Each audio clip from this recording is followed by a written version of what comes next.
Welcome back guys. आज हम बात करेंगे नेक्स्ट अपने टाइम फ्रेम के बारे में। जैसा कि हमने लास्ट लेक्चर में बात की थी 6 मंथ्स के जो टाइम फ्रेम था उसके बारे में, और आज हम बात करेंगे 3 मंथ्स के टाइम फ्रेम के बारे में। तो फ्रेंड्स, इसमें बहुत सारी चीज़ें सिमिलर हैं। जैसा कि मैं अगर यहाँ पे जाऊँ, इसको 3 मंथ्स पे अगर सेलेक्ट करूँ, तो आप देख सकते हैं कि जो हमारा ग्राफ है वो उसी शेप में अभी हमें नजर आ रहा है। तो 6 मंथ्स के ग्राफ में देख सकते हैं और अब 3 मंथ्स के ग्राफ में देख लें। ठीक है। अब ये जो ग्राफ है, हमारे पास इस वक्त बीटीसी की जो प्राइस जा रही है वो जा रही है 96,500 समथिंग। ठीक है, ये फ्लक्चुएट होती रहती है। शाम को हो सकता है 97 हो जाए या 95 हो जाए, या इतनी ही रहे या थोड़ा बहुत कमी बेशी हो। तो इससे कोई फर्क नहीं पड़ता हमारे ग्राफ को, क्योंकि हमारी कैंडल जो है वो बड़े टाइम फ्रेम पे, मतलब कि 3 मंथ्स के टाइम फ्रेम पे है। ठीक है।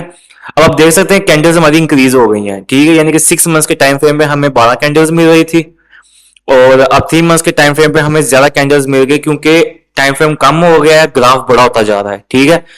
अब आप देख सकते हैं कि हम दोबारा से रिपीट करते हैं 12 मंथ्स को। ये 12 मंथ्स की कैंडल्स आ गई। ठीक है, इसमें 8 कैंडल्स थी, और 6 मंथ्स में हमारे पास आ गई थी 16 कैंडल्स। ठीक है, ये जो आपको नजर आ रही है ना, हरी बत्तियां लाल बत्तियां, ये जो आपको लाइंस नजर आ रही हैं, इसको कैंडल्स कहते हैं ट्रेडिंग की जुबान में, कैंडल्स। ठीक है, आप इसको कुछ भी कह सकते हैं। उसके बाद 3 मंथ्स पे अगर आते हैं तो ऑब्वियसली ये 32 लाइन्स होंगी।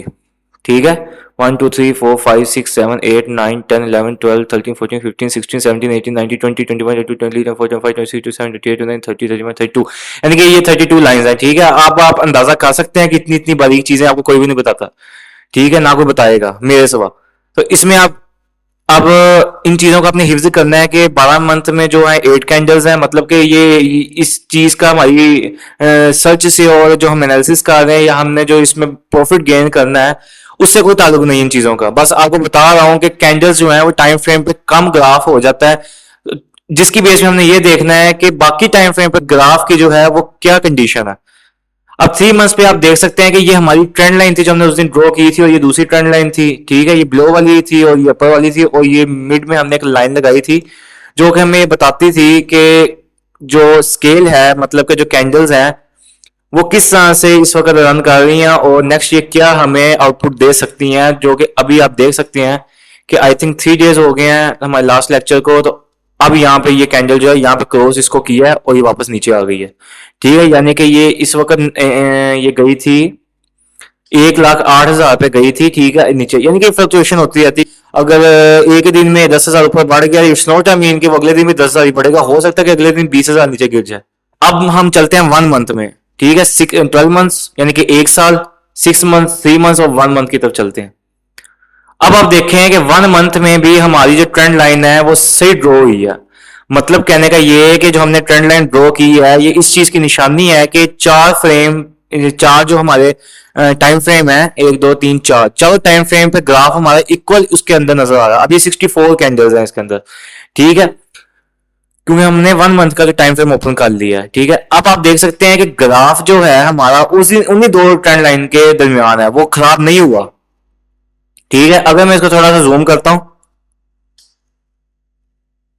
ये आप देख सकते हैं कि अगर मैं इसको जूम करता हूं तो ये इस तरह से जो है वो वर्क कर रहा है। ठीक है, वही जो हमारा 3 मंथ्स के टाइम फ्रेम में था। ठीक है, तो इस लेक्चर में अभी आपको इतना ही बताना था। मैं लेक्चर जो है वो लंबा नहीं करना चाहता। मैं चाहता हूं कि लेक्चर के पार्ट्स हो जाए, बट एक ही वीडियो ज्यादा लंबी ना हो। ठीक है, ताकि आपको भी उसको देखने में और समझने में आसानी हो और मुझे बनाते हुए आसानी हो।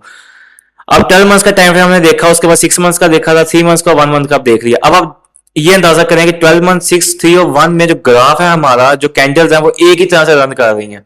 ठीक है, ये हो गया हमारा 1 मंथ का हमारे इस इन ट्रेंड लाइन के अंदर। इट्स मीन कि जो ट्रेंड लाइन हमने अभी लगाई है ना, ये बिल्कुल ठीक है, ये एक्यूरेट लगी है। ये हमने एवं हवा में तीर नहीं चलाई, बिल्कुल ठीक लगी है। ना अंदाजा लगाया है, बिल्कुल टेक्निकल एनालिसिस जिसका जो हमने किया है ना इन कैंडल्स का, वो बिल्कुल ठीक हुआ है। 3 मंथ्स में आप देख सकते हैं इन ट्रेंड लाइन्स के अंदर ही है। ठीक है, अब 6 मंथ्स में दे सकते हैं इन ट्रेंड लाइन के अंदर ही है। ठीक है, अब 12 मंथ में आ जाए, आपको सेम रिजल्ट मिलेगा। बात को समझ गया? इट्स मीन कि हमने जो ये पहली ट्रेंड लाइन ड्रॉ की है अपने ग्राफ के ऊपर बड़े टाइम फ्रेम पे, वो एग्जैक्टली ड्रॉ हुई है। अब नेक्स्ट जो टेक्निकल एनालिसिस किस तरह से करना है वो हम नेक्स्ट डिस्कस करेंगे।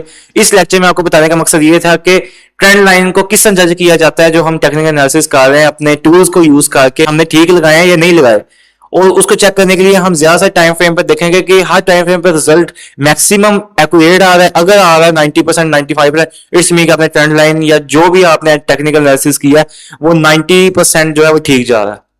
इसके बाद का जो टेक्निकल एनालिसिस है वो हम देखते हैं नेक्स्ट लेक्चर में। अभी के लिए इतना, अल्लाह हाफिज।